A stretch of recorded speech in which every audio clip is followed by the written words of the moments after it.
The scars on my face have their own geography. A constellation of small indentations and raised lines that map backward through time to a road outside Maiduguri, Nigeria, where gravel became shrapnel, and a 23-year-old corporal named me drew his last breath beside me. I have lived with these marks for 3 years now. I have watched people's eyes catch on them in conversation, watched their gaze flicker away, watched the questions form and dissolve behind their teeth. Most people are too polite to ask. My father was not most people.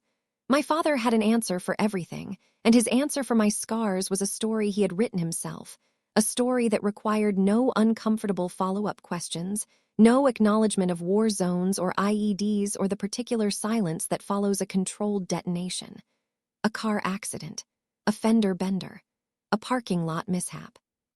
Something small, something forgettable, something that did not ask anyone at his dinner table to contemplate the fact that his daughter had spent her adult life kneeling next to devices designed to tear human bodies apart. My name is Isla Beckett. I am 36 years old. I spent 12 years as a staff sergeant in the United States Army, Military Occupational Specialty 89D, which means explosive ordnance disposal. That designation carries weight in certain rooms and means nothing in others. In rooms where people understand what it signifies, I do not need to explain it. In rooms where people do not understand, explanations rarely help. My father's living room was one of those places. He had built his life around things he could see and touch and point to: plumbing fixtures, copper pipes, water pressure gauges, things that made sense, things that could be held in the hand and shown to a client and backed by a warranty. What I did for a living existed in a different category entirely. I worked in a domain he could not enter, could not understand, could not inspect with his wrench. That was the first thing he could not forgive. It would not be the last. I enlisted at 24, which surprises most people who hear it. They expect 18 fresh out of high school, signing recruitment papers between a Subway sandwich shop and a laundromat in a strip mall somewhere. I was older than that. I had already spent 6 years after graduation working for my father's plumbing company in Chillicothe, Ohio, filing permits, answering phones, watching him build something with his hands that he could look at and claim. 41 employees. Real work. Visible results. Pipes and joints and pressure. I understood why he was proud of it. I still understand. What I could not make him understand was that I needed to build something of my own, something he could not measure with his tools, something that existed in a space he could not occupy or repair. The decision to enlist did not come from a single moment. It accumulated. It built up over years of answering phones and scheduling appointments, and watching my father shake hands with contractors and city inspectors while I sat at a desk that faced a wall. I wanted work that meant something beyond the next invoice. I wanted a skill that would test me in ways I could not predict. I wanted to find out what I was capable of when no one was handing me tasks through a family connection. The Army recruiter's office was in a strip mall between a Chinese restaurant and a nail salon.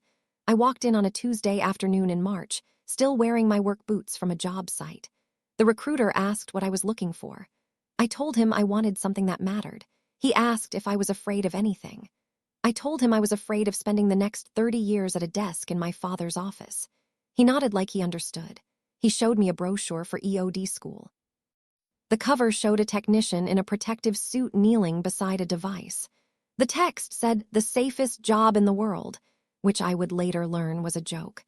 A dark joke, the kind that only makes sense to people who have done the work. EOD school is a 13-month pipeline. The washout rate is high enough that they tell you the number on the first day. They do not tell you to scare you. They tell you to calibrate your expectations. The training covers chemistry, electronics, physics, demolition, tool procedures, threat assessment, and 100 other disciplines that need to become second nature before you are allowed anywhere near a live device.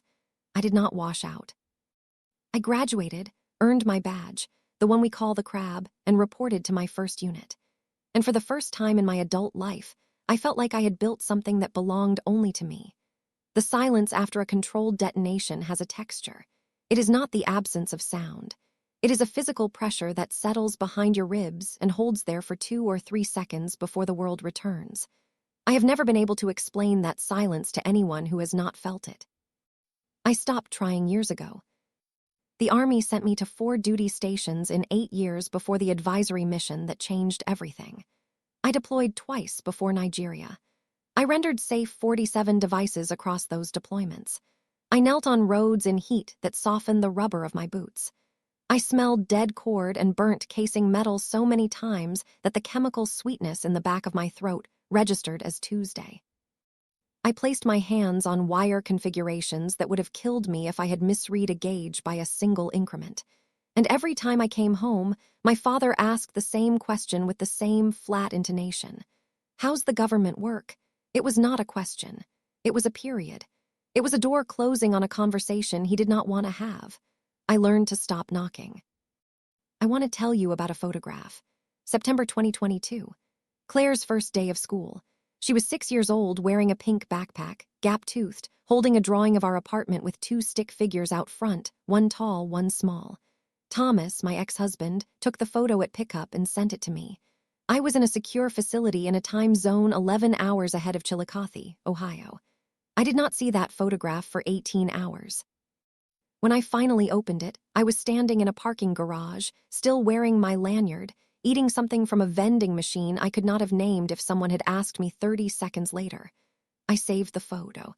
I have never told Thomas that detail. I have never told anyone. There are certain costs you carry alone. You do not put them on someone else's scale. Claire was 6. She started school without me, and I was standing under a concrete ceiling in a country I cannot name, staring at her gap-toothed face on a screen, and the only sound was the high-frequency whistle in my left ear that has not stopped since Maiduguri. That whistle, I should tell you about it. The blast that killed Corporal Adami ruptured my left eardrum. It never fully healed. Sound through that ear arrives with a slight lag, like someone pressed a finger over a speaker, and underneath everything, a thin, constant tone, high frequency, permanent. I have stopped noticing it the way you stop noticing the hum of a refrigerator, but it is always there, in quiet rooms, in conversations.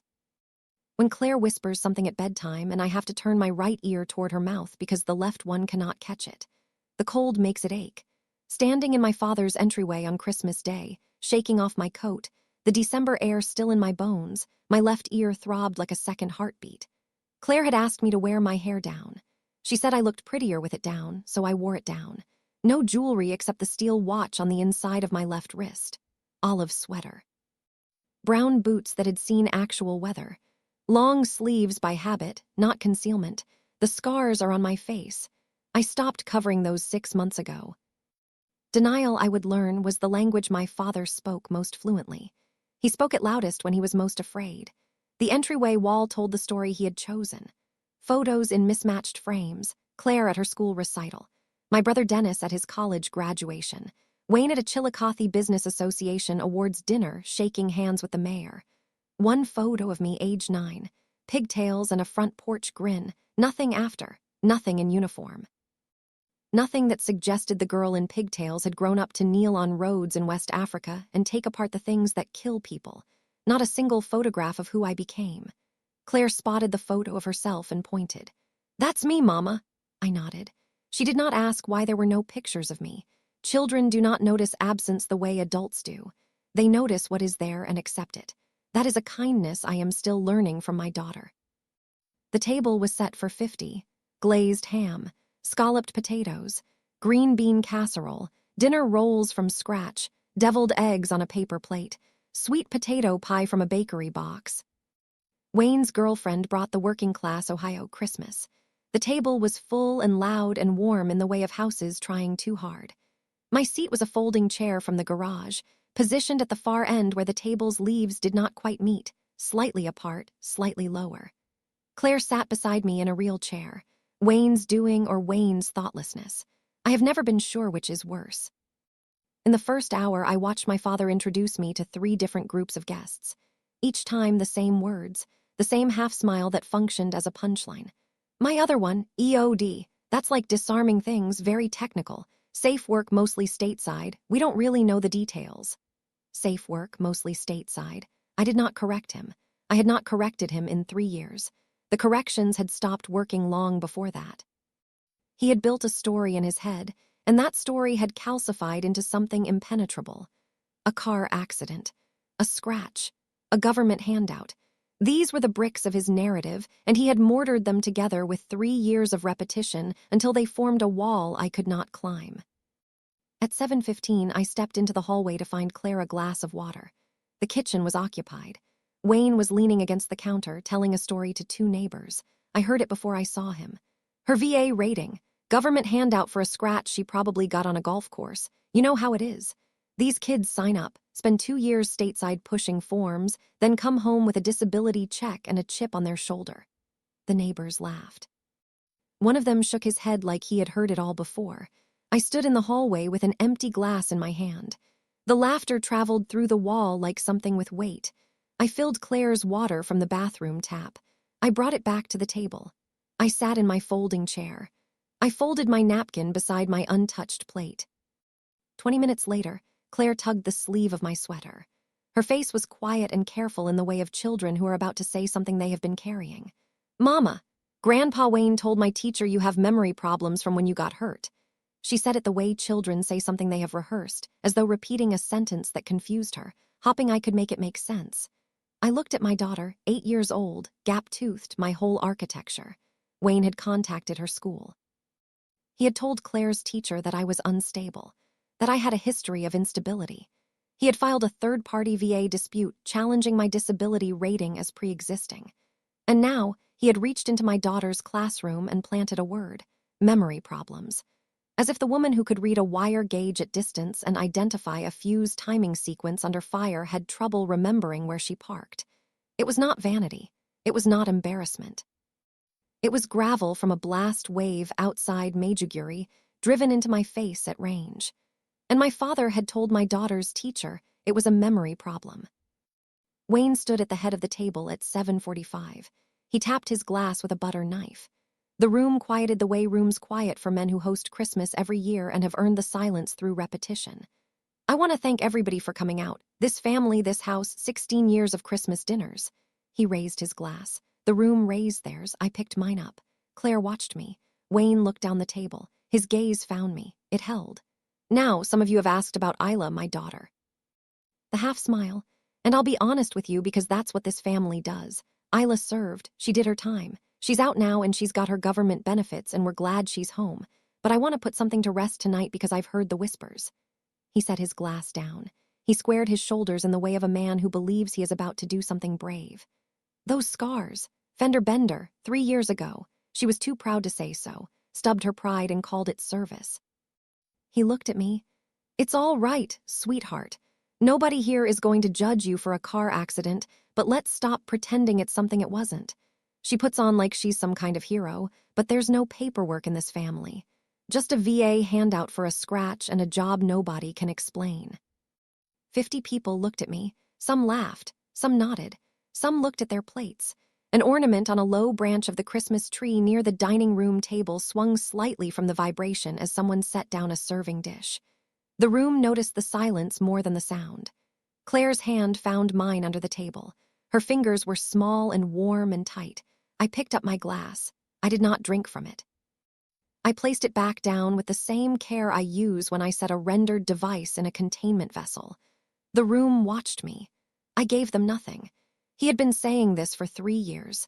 What he had not counted on was the man standing at the back of the room who had read the report. The room held its breath the way rooms do when they are waiting for someone to break. 50 people.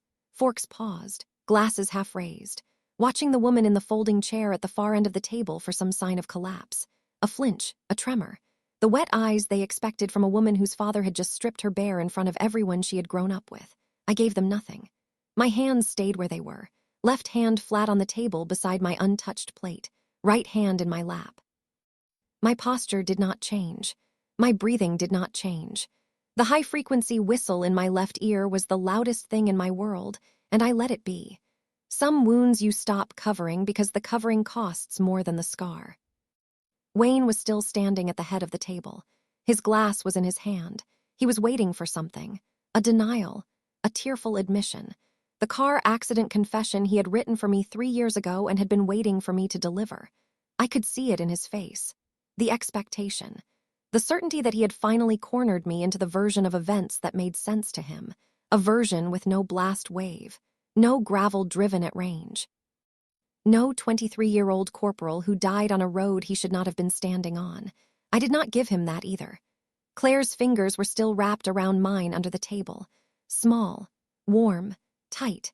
She was looking at me with the particular focus of a child who is trying to read a room she does not yet have the vocabulary for. She knew something was wrong. She did not know what. She was 8 years old, and she was watching 50 adults stare at her mother, and she was waiting for me to tell her what to do. I squeezed her hand once. That was all. The silence stretched. 3 seconds. 5. The kind of silence that has weight and texture and forces people to shift in their chairs because their bodies cannot tolerate what their mouths will not fill. Someone coughed near the kitchen doorway. A glass clinked against a plate. Wayne's girlfriend, seated to his right, reached for her fork and then did not pick it up. Her fingers hovered. She was reading the room the way people read rooms when they realize the man they are sitting next to may have miscalculated. Wayne set his glass down. He leaned forward slightly. He was not a cruel man by nature. I have always known that. He was a man who built things with his hands and understood the world through what he could see and measure and repair. And he had looked at my face and the scars on it and the silence around my work and the absence of anything he could hold or point to, and he had decided that the simplest explanation was the true one. Because the true explanation required him to accept that his daughter had knelt in places he could not follow, and that was a pipe he could not fit.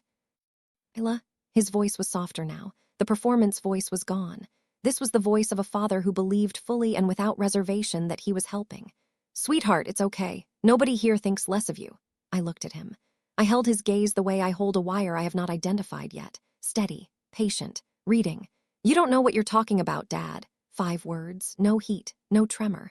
I said it the way I would state a technical fact to a trainee who had misidentified a component. Not to wound, to correct. Wayne's jaw tightened. He was not accustomed to being corrected in his own house at his own table during the toast he had given every year for 16 years. His eyes narrowed. Now that's what I'm talking about. He turned to the room. His voice climbed back to its performance register. See that right there? That's the pride I'm talking about. She can't just admit it was a car accident. She's got to make it into something. EOD this, classified that. He waved his hand. It's basically a bomb squad. You drive out, you call it in. The guys in the suits take care of it. She acts like she was out there with her hands on the thing. The room shifted. A few people nodded. Someone near the kitchen murmured agreement. Wayne was on familiar ground. He knew this audience. He had built this story for them over 3 years, and they had accepted it the way people accept any story told often enough by the loudest voice in the room. I should have stayed silent. That was the protocol. That had been my protocol for 12 years. You do not explain the render safe procedure to someone who thinks a bomb squad is a phone call. But he said it in front of Claire. My daughter, who had been told at age 6 that her mother got hurt doing her job and was brave about it. My daughter, whose grandfather had told her teacher that her mother had memory problems. My daughter, who was sitting in a real chair next to my folding chair with her small fingers wrapped around mine. He said it in front of her. A daisy chain array fires the secondary when it detects the render safe sequence on the primary. My voice did not rise. It stayed exactly where it was. Level, technical. The voice I use when I am describing a device to someone who needs to understand what they are kneeling next to. You read the wire gauge and the fuse timing before you decide where to kneel. There's no calling it in. There's no suit that changes that. The room went quiet in a different way, not the silence of waiting. The silence of not understanding.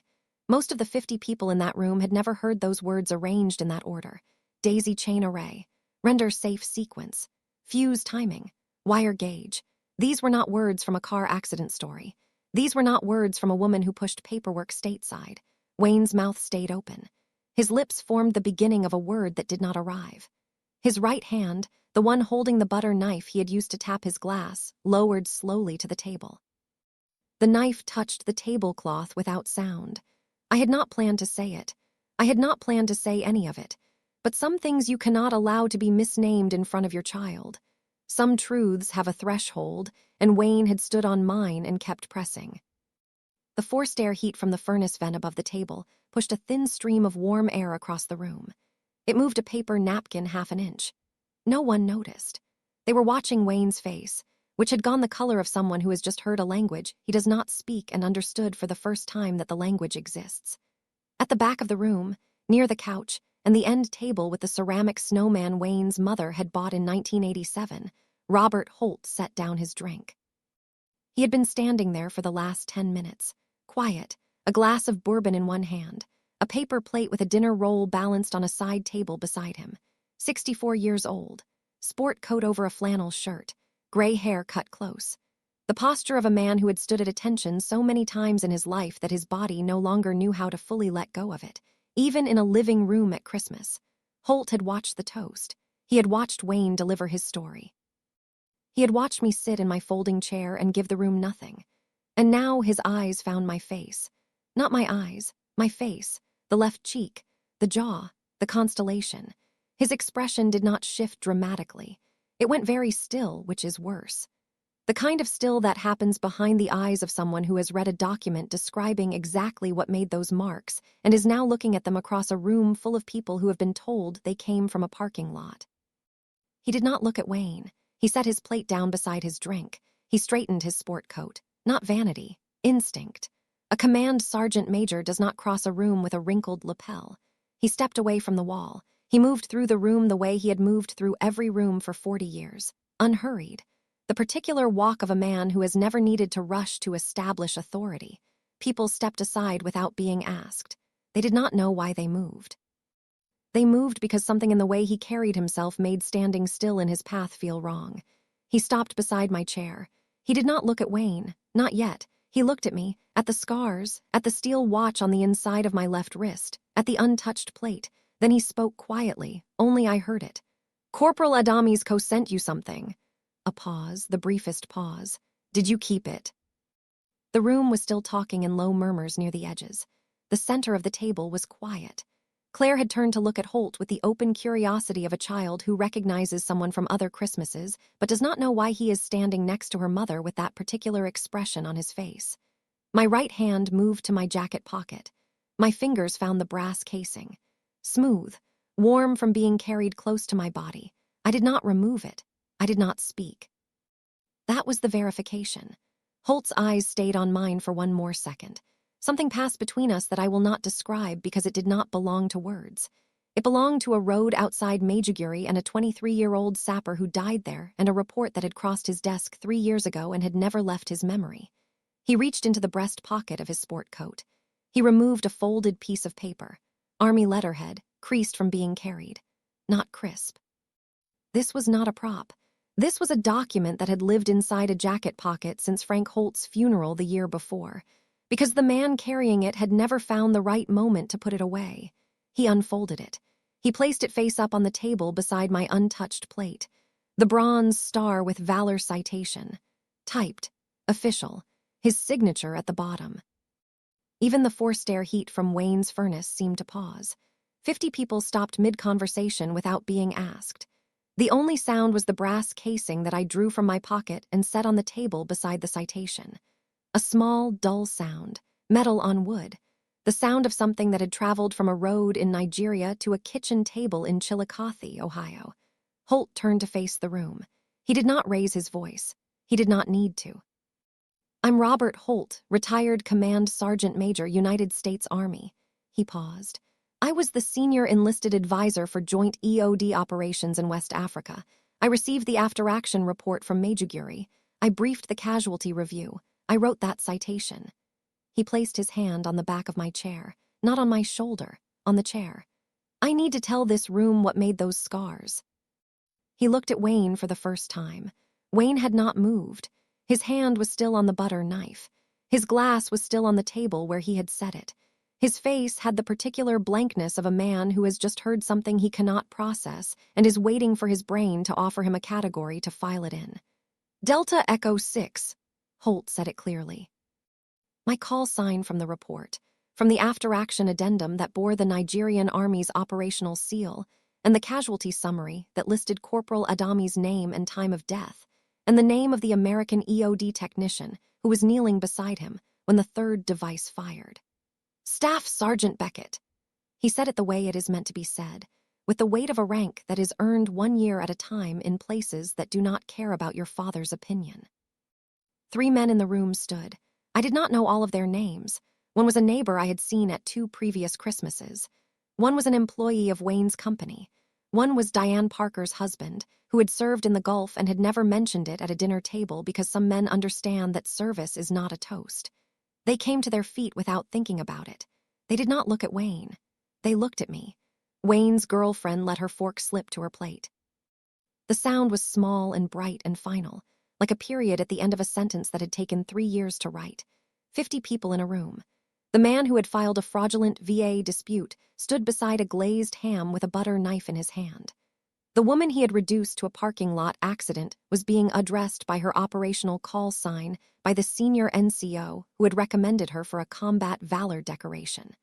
Claire's hand was still in mine. She looked up at me. She did not understand all of it, but she understood that the men were standing. She understood that the piece of paper on the table had her mother's name on it. She understood that the man in the sport coat had said her mother's name like it meant something heavy. "Mama," she whispered. I squeezed her hand once. Wayne's mouth opened, then it closed. His left hand found the edge of the table as if he needed it for balance. The butter knife slipped from his right hand and clattered softly against the tablecloth. "I didn't," he started. Holt was not finished. Holt turned back to the room. His voice carried without effort. The voice of a man who had addressed formations in motor pools and on flight lines and in rooms where the wrong word cost lives.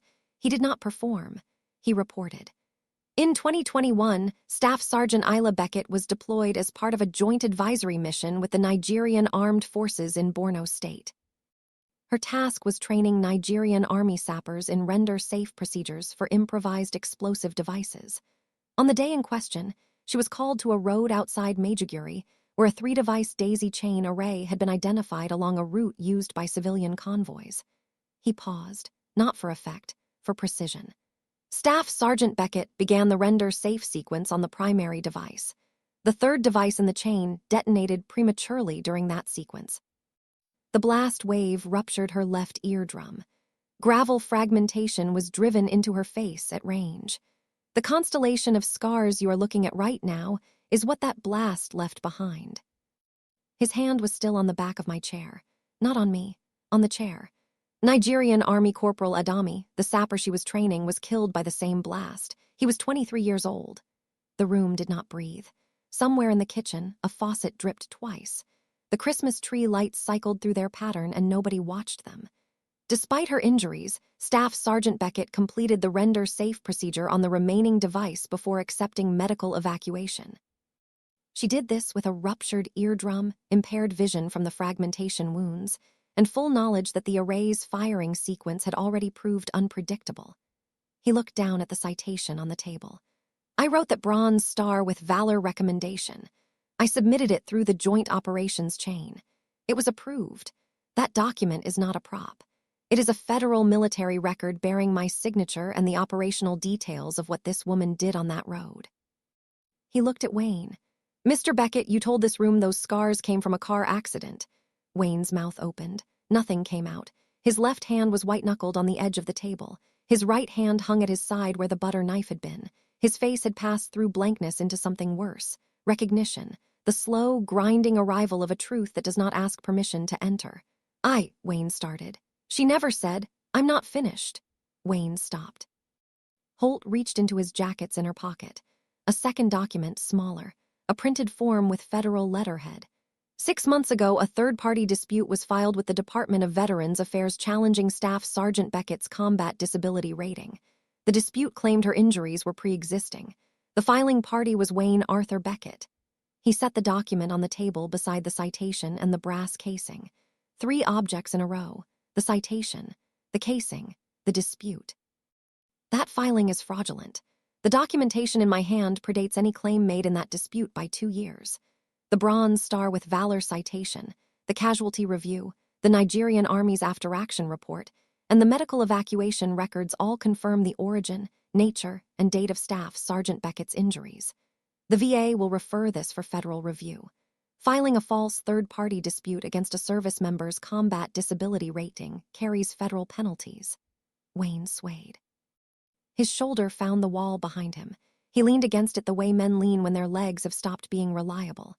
"I didn't mean to. There's more." Holt's voice did not rise. It dropped, which was worse. This year, Mr. Beckett contacted the school attended by his granddaughter, Claire. He informed school personnel that Isla Beckett had a history of instability. That contact will be reviewed by family services. The investigation will concern your conduct, Mr. Beckett, not hers. He let the words sit. You put your granddaughter in the middle of that, not her. Diane Parker, Wayne's sister, was standing near the end of the table with both hands flat on the tablecloth. She was looking at the bronze star citation. Her lips moved as she read it. She did not speak. Her husband, the man who had stood when Holt said my call sign, placed his hand on her shoulder. Wayne's girlfriend pushed her chair back. The legs scraped the floor. She did not stand. She sat with her hands in her lap and looked at the table. The way people look at tables when they are trying very hard not to look at the person sitting next to them. Wayne said my name. Isla, one word.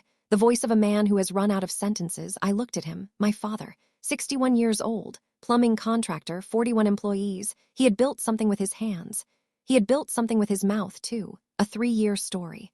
A parking lot accident. A government handout for a scratch. He had built it carefully, and he had built it loud, and he had placed it in front of 50 people and a teacher and the Department of Veterans Affairs. You didn't ask. 2 words. My voice did not shake. My hands stayed where they were, left hand on the table, right hand beside the brass casing.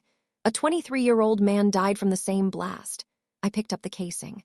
I held it between my thumb and forefinger so the room could see it. Small, brass, unremarkable to anyone who did not know where it had been. His commanding officer sent me this, from the device that killed him. I set it back down. You told this room it was a car accident. You told Claire's school I was unstable. You filed a dispute with the VA claiming my injuries were pre-existing. I looked at him, not through him, at him. You didn't ask me a single question, you decided. There is a difference. Wayne's mouth opened, closed, opened again. I thought she never, then nothing. His mouth closed. He looked at the citation on the table. His hand found the wall again. He did not speak. The 50 guests were very quiet. The particular quiet of people who have been spectators to something they will not be able to undo by pretending they did not see it. A few of them were looking at their plates. Several were looking at me. 2 women near the kitchen door were already reaching for their coats. Diane Parker picked up the bronze star citation from the table. She held it with both hands. She read it slowly. When she finished, she looked at me across the length of the table with an expression I had not seen from a member of my father's family in 12 years. It was not pride. It was not pity. It was the expression of a woman who had suspected the story did not fit and had never said so, and was now holding the reason in her hands. She set the citation down gently. Her fingers stayed on it for a moment as though she were afraid someone would take it. Isla, she said quietly. I'm sorry. I nodded. That was all. Holt leaned toward me, close enough to speak without the room hearing. You need anything from me tonight? No, Sergeant Major. Then I'll be at the hotel, call if that changes. He straightened. He picked up his bourbon from the end table where the ceramic snowman sat. He took one sip. He set the glass down. He walked to the front door without hurrying, put on his coat, and left. The door closed behind him with a soft click that carried more weight than anything had said all evening.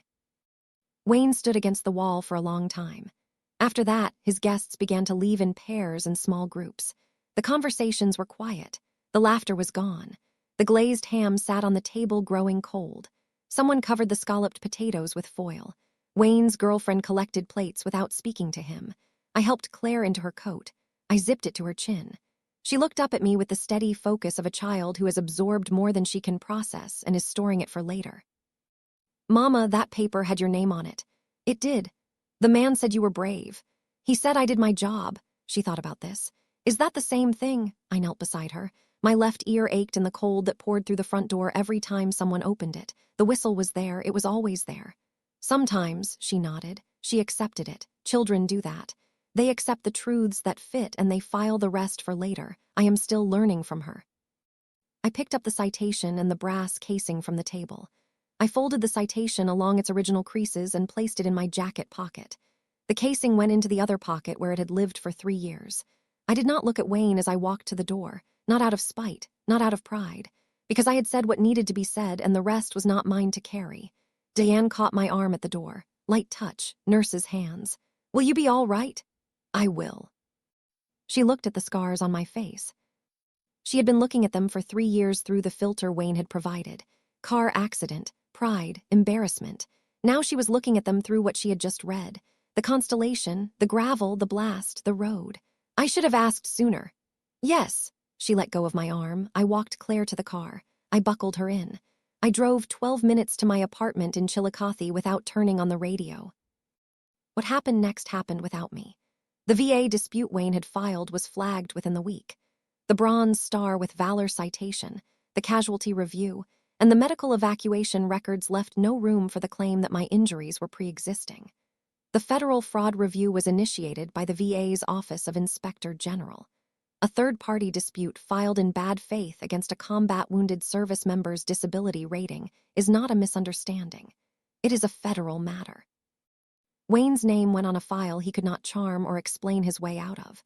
The school contact triggered a separate review. Family Services opened a case. Not on me, on Wayne. Claire's teacher was interviewed.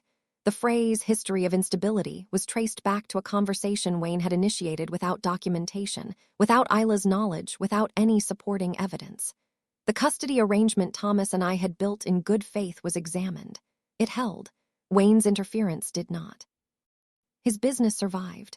41 employees still needed paychecks. But the Chillicothe Business Association dinner invitation did not come the following year. The neighbors who had nodded when he told the car accident story stopped nodding. Some of them stopped coming to the house. The Christmas gathering the following year had 19 guests instead of 50. Wayne hosted it. He has always hosted it. He stood at the head of a shorter table and did not give a toast. I was not there, not out of spite. Not out of pride, but because I no longer needed to step into a place that asked me to shrink. Claire sees Wayne on alternating weekends. That arrangement was Thomas's idea. He called me the day after Christmas and said 4 words. She should know him. I agreed. Children deserve grandparents, even imperfect ones, especially imperfect ones. Wayne has not mentioned the car accident since. He has not mentioned the VA dispute. He has not called the school. Whether this is growth or strategy, I have not decided. I have decided it is not my problem to solve. Diane writes, short letters, real ones on paper mailed to my apartment. She does not apologize in every letter. She asked once if I would send her a photograph of me in uniform. I sent one. She wrote back and said she put it on her mantle. I did not ask if Wayne has seen it. That is Diane's room. She can fill it how she chooses. That night after the gathering, after Claire was asleep in her bed with the pink backpack hanging on the doorknob and the gap-toothed drawing of our apartment taped to the wall above her pillow, I washed the dishes from the dinner I had made us. Not the one at Wayne's house. The one I made when we got home. Grilled cheese and tomato soup. Claire's favorite. She ate all of hers. I ate most of mine. The dishes dried on the rack. I stepped out onto the front step. The cold was immediate, the kind of cold that lives in old injuries. My left ear throbbed. The whistle was there, constant underneath everything. I reached into my pocket and pulled out the brass casing. I rolled it between my fingers, smooth from 3 years of carrying, warm from being close to my body. A small thing. A remnant of a device that killed a 23-year-old man who had been afraid and who had knelt anyway because I showed him it was possible. The porch light caught the scars on my face. The constellation, left cheek, jaw, the irregular pattern of gravel driven by a blast wave at range. I did not turn away from the light. I did not look at my reflection in the window. I did not assess. I let the cold sit with me for a while, not to be believed, not to be apologized to, just to let the porch light catch my face without anyone in the room to explain it to. I work at a facility outside Columbus now.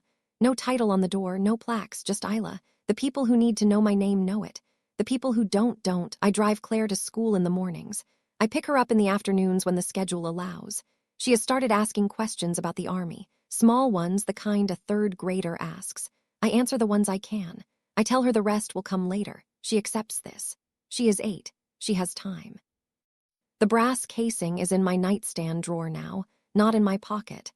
I moved it the week after Christmas, not because I was done carrying it, but because I was done needing to. Some things you stop explaining, not because the explanation doesn't exist, but because you finally stopped needing the room to believe it. If this story gave you chills, smash that like button and tell us in the comments. What is the most satisfying revenge you have ever witnessed? And of course, subscribe for more stories like this.